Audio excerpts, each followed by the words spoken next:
What is up, CSGs? Our Rockets were beat pretty good last night in a good game, ugly game, nasty game. But we lost. We lost, and I didn't. It was kind of embarrassing in the way we lost. Ugly hoops, not what you want to put on a national platform for people to see. Not the best representation of Houston Rockets basketball. But we lost 111 to 96 to the Oklahoma City Thunder. What went wrong? What didn't go wrong? I guess a better question would be what went right. And this game was kind of weird for me because I didn't watch it at home. I watched it at a bar, which I kind of blame myself for us losing because I feel like if I had done my regular routine, watched it at home with my notes, we probably would have won. But I went out to watch the game, big game, national. We're in the tournament, going for a championship. So I wanted to go out with the homie Daniel, my homie Demo. We went out there and watched us lose in really, really ugly fashion. But the main thing, I did write notes. I didn't get a chance to watch the game on broadcast again, but I watched it as best as you can from a bar. So my assessment of the game is not going to be as detailed. It's more a bigger picture from everything that I'm going to give y'all today. But overall thing I wrote down, the sky's not falling, right? The sky's not falling. Yes, we were beat by a better team on that night. And this is something that, I knew it was going to be a tough game. And even the way we were beat, the fashion of the offense crashing out, not really being there, having an anemic offense was something that we've seen pretty much the whole season. This has been the trend for the Rockets, especially when they play against really, really good competition, is that we are exposed for the things that we don't have. And that's what great teams and great coaches are going to do for you. And Dagnott on OKC did the same thing. Steve Kerr did the same thing against us. We just happened to get a break and get a win against the Warriors, or they would be playing against Oklahoma City Thunder. So this is a trend. And if you've been watching this channel, you're clearly aware of the offensive issues we have. And I'm going to use this time to address something. When on the last video, a couple comments in the a couple people in the commentary were not thrilled that me and Roosh were being objective in the way we assessed the game, because we did a format of the good, bad, and ugly. And they were like, well, we just won a game and y'all acting like we lost, because we were being objective. We were giving you the real deal. We were giving you objective analysis. And I know as a fan, a lot of times, if I was a fan, I want to be just unrelentingly optimistic about the team and paint everything with a happy brush. And I'm like that. Personally, I think, the Rockets, oh, yeah, we could do this. Yes, we're going to go win a championship.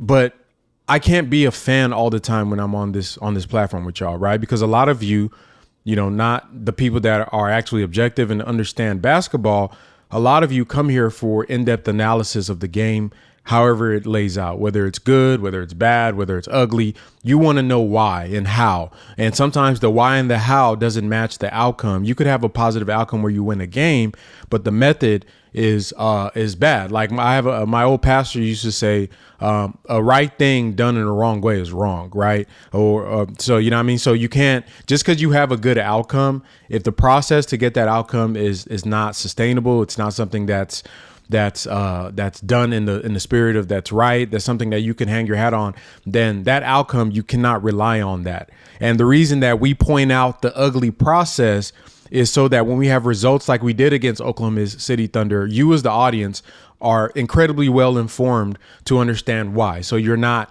just being sold, the Rockets are the best, we're going to win the championship, everything is perfect. Then you go out on national TV and you lay an egg. Right. So how would I look as somebody that gives analysis to the team to come on here to try to explain to you after I just told you everything was honky dory and perfect? How would I look coming on here and be like, well, we lost and the refs cheat? Nah, bro. We give it to you straight, raw, and uncut. And if you can't handle objective analysis of a sports team, brother, then you probably don't need to be watching this channel. So that's all I'm gonna say about that. So to give you the objective analysis of our sports team, let's get back to the game at hand. Like I said, the sky is not falling.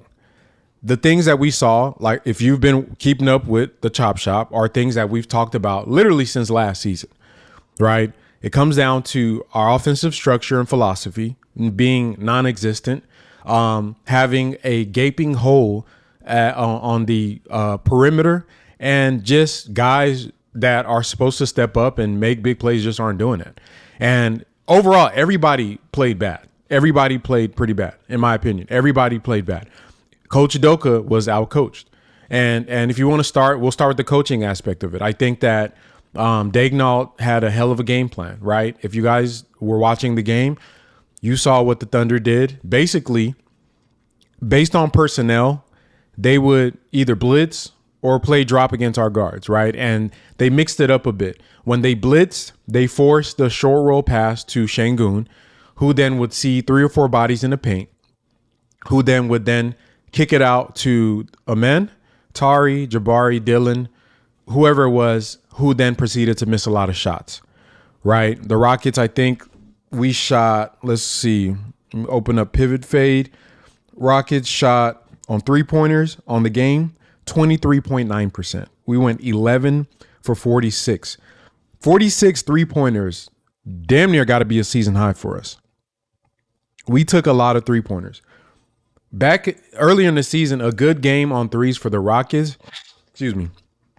Early in the season, a good game from 3 for the Houston Rockets was 35 threes. We took 46 threes. That's not by mistake. OKC dared us to make those shots. They dared us to make those kickout passes. They, to pun intended, they gambled on the Rockets missing threes in Vegas, and it paid off, right? And so packing that paint, kicking out to our guys that aren't shooters, like, Amen Thompson had a good statistical game, but a lot of the kickouts that went to him, either he had to then retry to ISO, which went to late shot clock stuff, and kick out to other guys that would miss shots, or Tari Eason. He hit some threes, but didn't hit enough. Jabari hit some. Let me see what Jabari looked like. I felt like Jabari had the best game, in my opinion, out of everybody on the team. Jabari hit some shots, but he let's see, from 3, Jabari went, I feel like he had the best game. Yeah, 2 for 4 from 3. Only 4 attempts, which is nasty. He should get more attempts than that. Fred VanVleet went 1 for 11 from 3. Dylan Brooks, 4 for 13 from 3. Jalen Green, 1 for 8 from 3. 2 for 4 for Jabari, 1 out of 2 for Sengun, 0 1 for Amen Thompson. Aaron Holiday, 0 for 1. And that's the case of it. So that was one thing. Schematically, we had no answer for that because we couldn't shoot. The other thing with Alp, I'll start with our best player. I'm going to start with the top. Brother, you got to be able to figure out a game plan for the way teams are playing you. This offensive stuff, I think I'm starting to figure it out now. The NBA has adjusted to his offensive style, which is he wants to get in the basket. So the film on him now is keep him outside of the paint. Keep him outside of the paint. And because the shooting isn't around, you're going to force him to either have to ISO, and when he does that, send help, or get in the post up, send help, or anything, but just keep him outside of the paint. When he gets in the paint, swarm him. So they're daring him to score around the paint. Like, you got to hit those floaters, those things. So the film is out on that, right? And he's not a explosive athlete where he could get off his shot at the rim, whether it's a dunk or a super high release on some of his floaters and whatnot. So for him, that's a fairly simple adjustment that may not happen this season. It may not happen this season. This is something that he would have to add in the offseason, which is having a quicker floater or a shot that doesn't require him having to size up the defense. A la Isaiah Hardenstein, that little put shot, you got to get that in your bag. There's a couple other bigs that have that little floater that just gets in there. So I'm not worried about that. But he has to play better as the guy that he's supposed to be. Like, you're the best player on the team, bro. You cannot go out there and score 13 points. Like, that's unacceptable. I was watching the game at a bar, and I didn't know that he only had 4 points at some point in the third quarter, bro. Like, that's unacceptable. That's unacceptable for him. I don't care about hook or crook, get to the line, attack, downhill. Like, even mentally, like, he looked shook in the first half of the game. Like, he looked like the lights were a little bright. He settled down a little bit afterwards, but you got to be more aggressive. Like, I don't care. I think he cares about his shots. I don't know if there's people, maybe the coach cares. I don't think Ime cares. And I think that guys just need to just empty the clip, bro, especially in games like this. You cannot take, let's see, how many field goal attempts he had. That man only had, looks like he only had 13 field goal attempts, 16 field goal attempts. In a championship game or a game to go to the championship, hell nah, bro. You got to go 20-something, bro. Like, come on, I know they playing you hard, but we don't give those excuses to anybody else. If LeBron or Kevin Durant or Luka or any of these players or Harden or Maxey or any number one or 1A, 1B, whatever you want to call them on a team, went into a championship game, and yes, they're trying to stop you, and your team isn't scoring, bro. You got to put that you got to backpack, get downhill, force the issue, keep going. If they keep hacking you, you just got to live with it and live with those results. But you cannot go into that game and be timid like that. I was disappointed in his offensive performance. I felt like he played timid. I feel like he's still playing like a role player.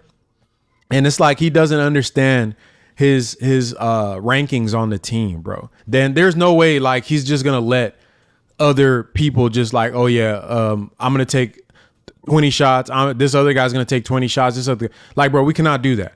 In fact, that whole phrase that Dylan Brooks had, where it's sometimes you, sometimes me, sometimes us, I hate that. I ain't gonna lie. I don't think I ever got to speak on it. It's a great bar, but in the structure of a team, bro, it cannot be sometimes you and sometimes me, right? We need at least two guys that it's always me, right? Sometimes you're going to help, but I need guys that I know that every time I'm going to get something from you, because when it's sometimes you and sometimes me, sometimes you're a role player, bro, and I cannot rely on you when it's not me to get us there. So it got to be always me to a certain level. And that's why I didn't like that whole approach, the whole all lives matter offense the Rockets run. I personally feel like that version of offense is good in like the randomness of a regular season. But when you are in a structured atmosphere, like you are in a playoff setting or a tournament, that gets exposed really bad, because at the end of the day, your big shot makers need to make big shots. Your stars need to play like stars. And when it's all said and done, the reason a star is a star is because when you throw out all the sets, when you've schemed everything, right? They schemed us with the way they were guarding our pick and rolls. They schemed us with the way they were packing the paint. What makes a great player is damn all that. My greatness is going to overcome that. And we did not have that on the Rockets, right? So Sengun got to be better. Jalen Green, brother. Like, Jalen, we need more from you, bro. We need more from you. And the thing that's crazy about the Rockets is that we are really relying on Jalen's skill sets. And he hasn't really delivered this season, to be honest. And to me, that spills over into, I know we give Fred a lot of, and this is my personal belief, Fred is playing, he's been, you see my rant on the last video.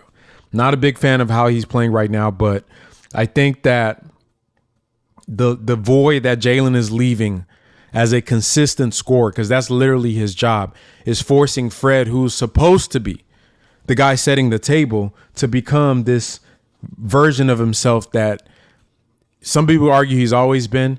I've seen Fred play a passive role in Toronto to better players, right? So I can't say that this has always been Fred.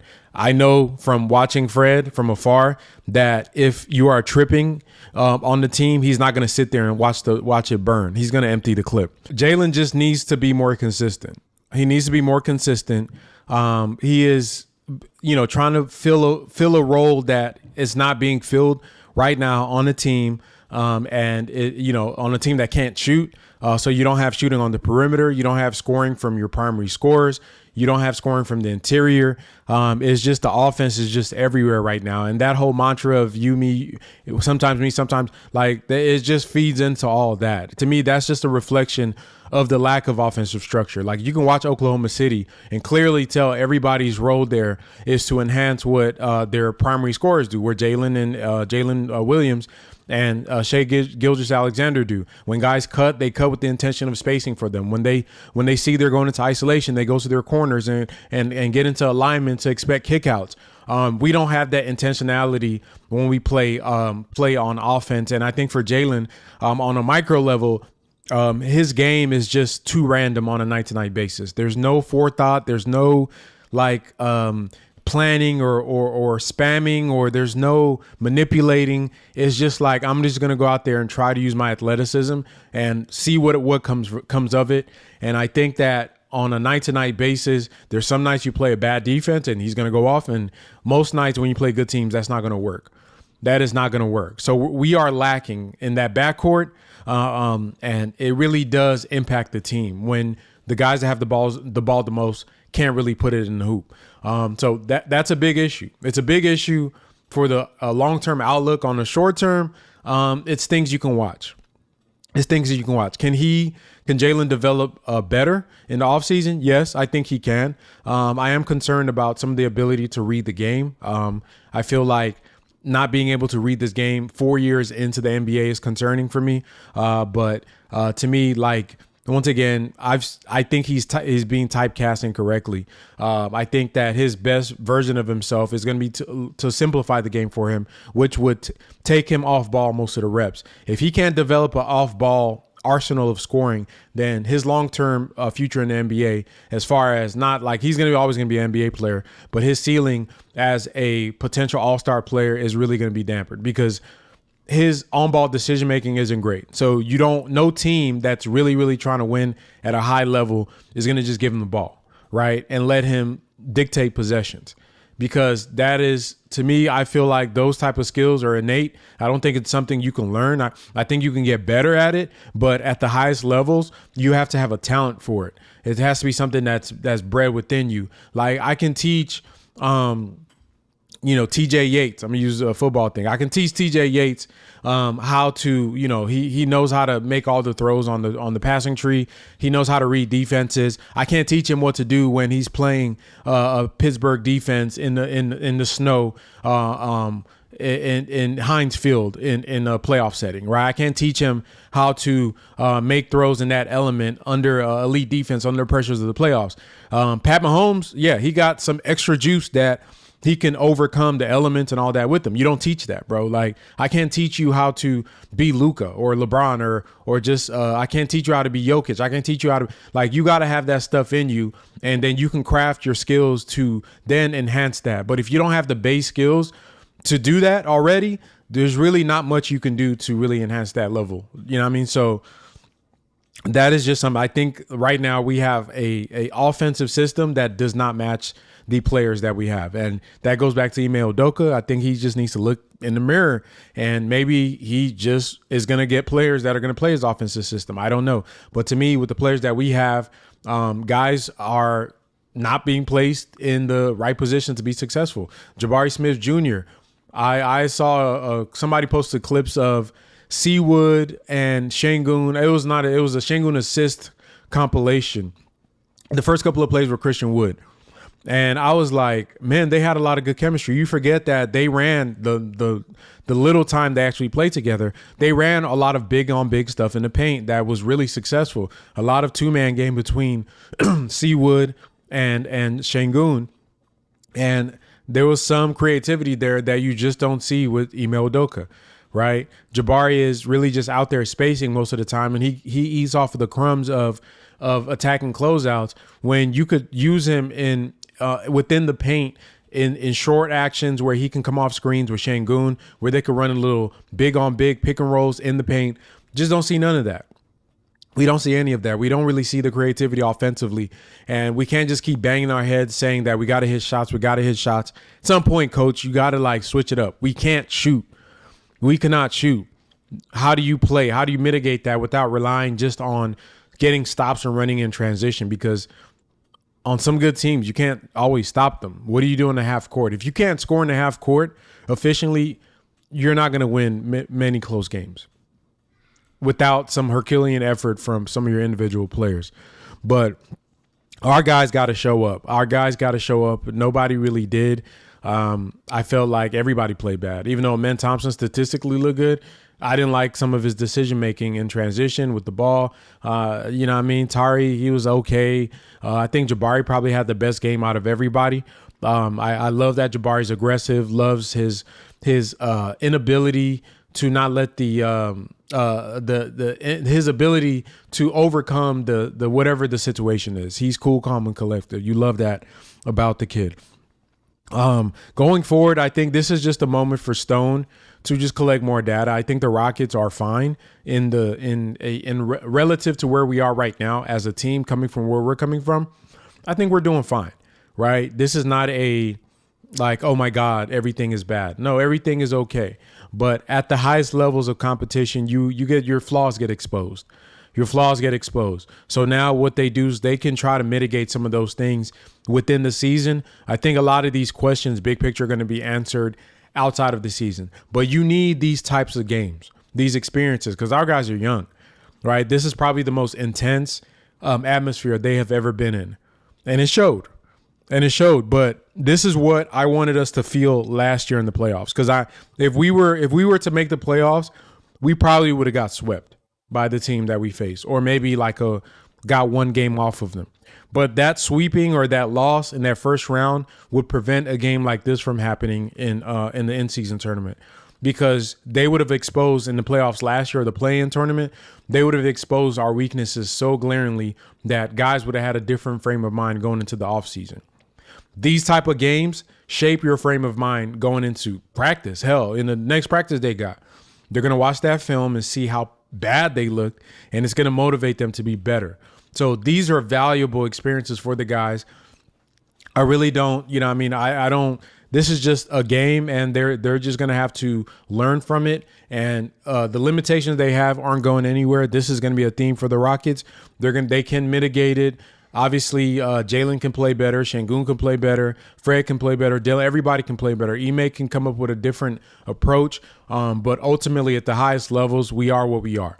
And for us, to me, the most important thing for the Rockets this season is to get the experiences that they're having right now, meaningful games in these settings, so these guys can have all of this stuff ingrained in their minds and know when they attack their workouts, when they go in the gym, and they're developing their plans to come back for next year, to make a real push at being a contender that is ready for the shout out to Charles Barkley, ready for the limelight, ready to play on the bright lights. That they have the right motivation, they know what they want to do. So you can't really be too mad at it. At the end of the day, the Rockets made it, right? I put on a tweet before the game, I'm proud of them regardless of what the outcome was, even though it was an outcome we didn't want. This is the same team that was a 17-win team just a few seasons ago. So to say that we'd be a top seed in the West and the NBA at this point in the rebuild, I don't think a lot of people would have gave us that level of confidence. But here we are, and we lost to most likely the one or two best teams in the league. Like, so what? That's just what it is. So our guys just need to get back into the lab and just keep growing and developing. And we'll see what they have in store after this December coming up, the rest of the month, and into the new year. I still expect them to, tinker with some things. I'm still wondering if Stone is going to make any additions to the Rockets this season via small trades. I don't think anybody from the core players is going anywhere. I do think they might look at making a slight improvement to the roster on the edges, which to me would make sense. But you guys, let me know, what did you think about the game? Let me know your assessment of the game. Who was your best player? Who's the worst player? You can put it all in the chat and in the comments. If you're new to the channel, make sure you hit the subscribe button. If you like this video, hit the like button. Keep rocking with the Chop Shop, and we're going to keep dropping that fire. DJ Candlestick.